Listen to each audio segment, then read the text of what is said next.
Nous recevons à présent notre invité du jour.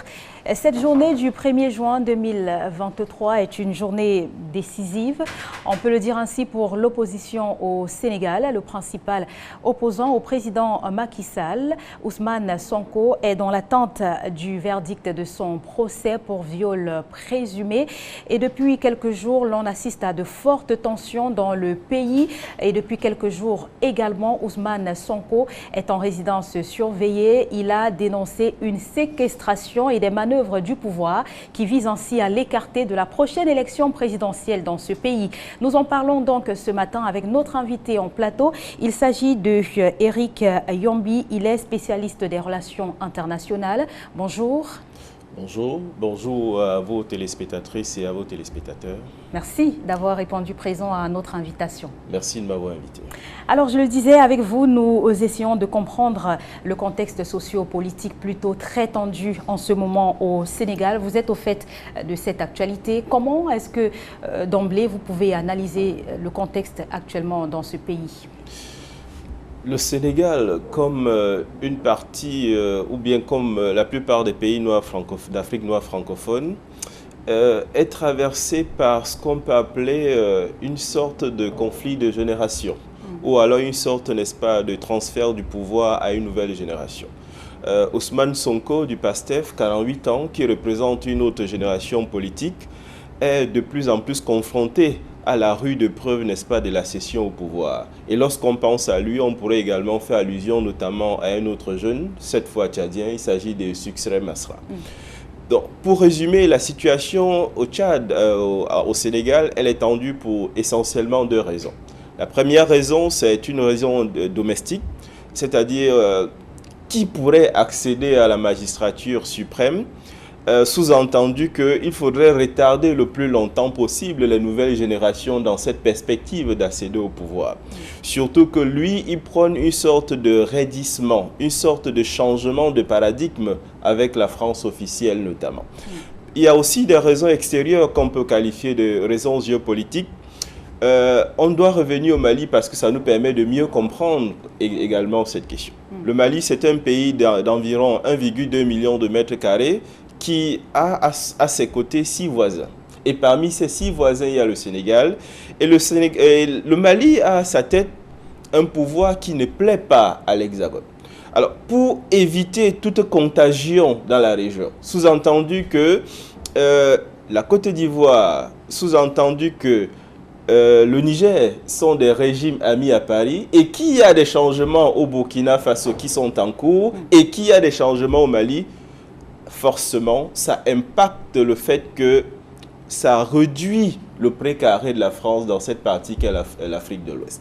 Donc, on comprend que dans les jours à venir, il y aura forcément des tentatives qui visent à embrigader, à cloisonner Ousmane Sonko, à l'eau réduit, si vous voulez, à sa plus simple expression. Vous avez vu les conditions déjà dans lesquelles il était arrêté à la veille de ce fameux dialogue national, alors qu'il engageait une marche qu'il qualifie de nationale pour sensibiliser l'opinion. Il a été arrêté à Ziguinchor. On reviendra tout à l'heure sur la symbolique de Ziguinchor. Et il a été ramené à Dakar où il peut être mieux contrôlé. Parce qu'on estime qu'en résidence surveillée, sa marge de manœuvre pour mobiliser les foules est réduite, mais pas anéantie. Alors, si vous voulez, on peut parler des Ziguinchor. Peut-être avez-vous entendu parler de l'affaire de la Casamance avec l'affaire Senghor Diamacoune. La Casamance, c'est une partie du territoire sénégalais qui, pendant longtemps, à partir de 1982, a réclamé son indépendance par rapport à l'État central. Justement, Ousmane Sonko est le maire de Ziguinchor. Ziguinchor, c'est l'une des principales villes de la Casamance. Il incarne la subversion, il incarne le changement, il incarne une autre perception par rapport à l'État central. Pour tous ces éléments, Ousmane Sonko est un homme qu'il faudrait contrôler. Et on peut donc comprendre ces démêlés avec la justice. Il a clairement dit que cela vise à l'écarter de la prochaine élection présidentielle. Et le cas Ousmane Sonko, qui se trouve depuis quelques jours séquestré, selon ses propos, dans la ville de Dakar au Sénégal, nous rappelle, pourquoi pas, le cas du professeur Maurice Kamto, qui, il y a quelques années, était également en résidence surveillée ici au Cameroun, dans la ville de Yaoundé. Et là, on se demande finalement que craignent les présidents au pouvoir. Est-ce qu'on peut réellement parler d'opposition? Est-ce que l'opposition a la possibilité même de s'exprimer clairement? Alors, tout à l'heure, à l'entame de mon propos, je vous disais que l'Afrique noire francophone a des particularités. Lorsqu'on parle du Sénégal, bien entendu que le Cameroun est également un pays d'Afrique noire francophone. Et le Cameroun est marqué par ce que j'appelle l'anthropophagie politique. C'est-à-dire qu'il y a une sorte de volonté des autorités en place, des possédants, de vouloir effacer toute opposition, de vouloir anéantir ce qui constituerait une certaine alternative dans la quête du pouvoir. Alors, il faut maintenant être lucide. Je pense qu'il y a des différences assez marquantes entre le Sénégal et le Cameroun, concernant particulièrement le cas Maurice Kamto. Au Sénégal, nous avons affaire à une vie politique qui est beaucoup plus accomplie. Il y a une animation politique avec des acteurs différents. Nous avons une société civile qui est plus vivante que celle du Cameroun. La société civile camerounaise, elle est paresseuse. La citoyenneté au Cameroun, au sens de l'investissement des individus dans les questions politiques, n'a pas la même ampleur qu'au Sénégal. Et la preuve, vous avez eu depuis l'arrestation d'Ousmane Sonko, il y a une mobilisation devant son domicile, une mobilisation entretenue et qui va même au-delà. Il y a eu des interpellations même au sein de la société civile et de l'opposition. Et je ne pense pas que ce fut le cas pour le professeur Maurice Kamto que vous avez évoqué précédemment. Parce que, bien entendu, c'est à l'image du Cameroun. Une société civile, je le disais, qui est paresseuse, une animation citoyenne qui est totalement relative. Ceci étant, nous sommes aussi dans des convergences, je le disais tantôt, des sociétés où il y a un embrigadement de la parole qui peut être relatif, qui peut être important, selon qu'on soit au Cameroun ou au Sénégal, mais dans tous les cas, on constate bien qu'il y a une difficulté. À partir du moment où on est estampillé comme opposant, on a du mal à s'exprimer, on a du mal à incarner un renouvellement, à incarner un rajeunissement dans ces différentes sociétés. Le combat de demain, c'est bien entendu donc de fabriquer ces fentes qui pourraient faire en sorte que de plus en plus, ce peuple qui a son mot à dire, qui veut un autre imaginaire, qui puisse trouver une véritable place pour mieux s'exprimer. Et le dialogue national s'est ouvert hier au Sénégal avec un boycott clair de la principale coalition politique qui dit ne pas prendre part à ces assises-là. À quoi est-ce qu'on devrait s'attendre à l'issue de ce grand dialogue? Il y a une donnée importante déjà qu'on doit noter en ce qui concerne ces mêmes sociétés d'Afrique noire francophone. Ce sont des rapports qui sont en général des rapports électriques. On a du mal à se regarder comme des citoyens. On a du mal à se regarder comme des frères, entre guillemets. C'est également des sociétés conflictogènes parce que très souvent le tribalisme prend pied dans ces sociétés. Et du coup, on a du mal à se mettre ensemble. La question du Sénégal aujourd'hui, c'est la question de la pacification dans l'îlot politique qu'est le Sénégal. Comment faire en sorte que les différentes forces politiques puissent se mettre ensemble pour imaginer un autre Sénégal?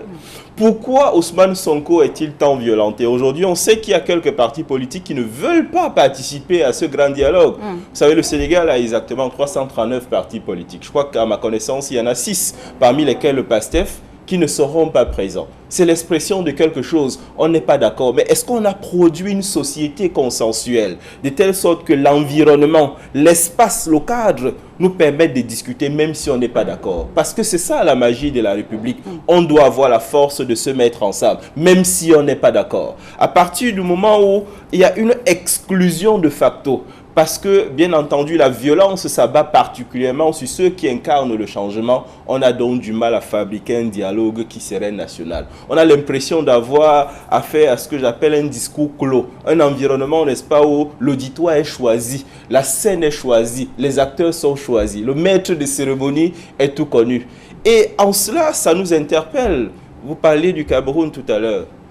Quel Cameroun voulons-nous? Ou alors, quelle Afrique noire francophone voulons-nous? Voulons-nous, n'est-ce pas, cette Afrique où on se parle, même si on n'est pas d'accord? Je le disais tout à l'heure, c'est ça la magie de la République. On n'est pas obligé de s'aimer en République, mais on est obligé d'être ensemble puisque nous partageons le même pays. Et nous ne l'avons pas choisi d'être dans ce même pays.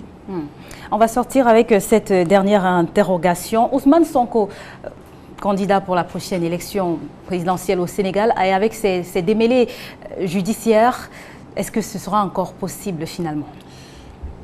Mon sentiment personnel est que ce sera très difficile pour lui.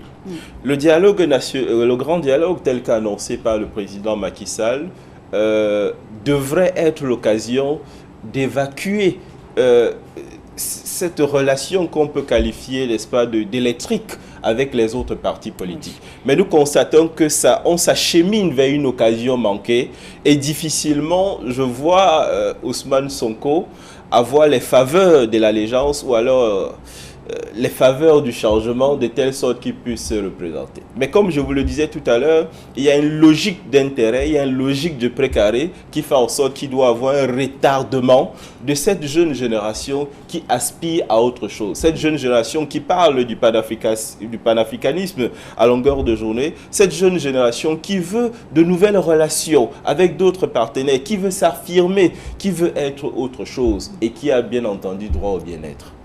Merci à vous, Eric Yombi, d'avoir répondu à notre invitation, également à nos différentes questions ce matin sur ce sujet très actuel tout de même. Je vous dis merci également.